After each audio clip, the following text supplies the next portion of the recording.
미국 인도태평양 사령관이 북한 미사일의 기동 능력 발전과 극초음속 달성 주장에 우려를 나타냈습니다.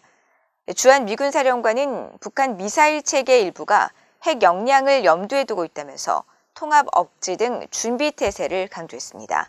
박형주 기자의 보도입니다. 존 아퀼리노 미국 인도태평양 사령관은 17일 미국 하원 세추리 국방소위원회가 개최한 비공개 청문회에 제출한 서면 답변을 통해 북한의 미사일 역량을 평가했습니다.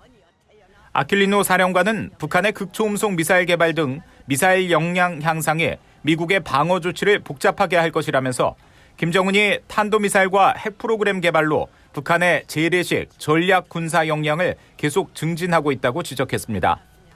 특히 북한의 무기 현대화 노력의 대부분이 탄도미사일과 순항미사일에 집중돼 있다고 평가하면서 2020년 이후 신형 대륙간 탄도미사일 ICBM과 단거리 탄도미사일, 신형 잠수함 발사 탄도미사일 SLBM 3종을 비롯해 장거리 이동식 순항미사일과 극초음속 역량 주장 등 새로운 무기들을 선보였다고 말했습니다.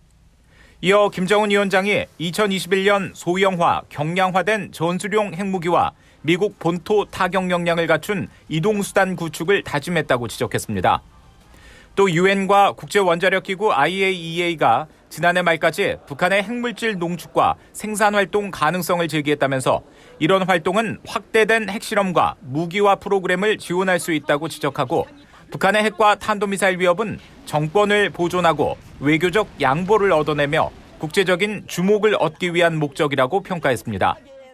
폴 라케머라 주한미군 사령관도 이날 제출한 서면 답변에서 북한의 미사일 역량이 미국과 동맹국을 계속 위협한다며 통합 억지 등 준비 태세를 강조했습니다. 라케머라 사령관은 북한이 중단거리 미사일로는 한국과 일본을, 중거리 미사일로는 영내의 미군 전략기지를, 그리고 대륙간 탄도미사일로는 미국의 위협을 제기하려 한다고 지적했습니다.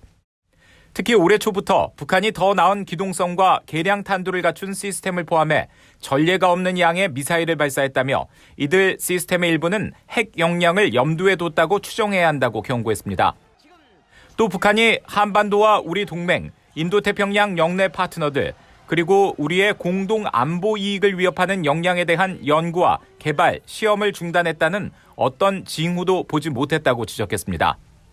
한편 라케머라 사령관은 한국 방어에 대한 도전 요소를 언급하면서 경상북도 칠곡에 위치한 캠프 캐롤의 고고도 미사일 방어 체계 사드에 대한 제한된 접근이 준비 태세에 영향을 준다고 밝혔습니다.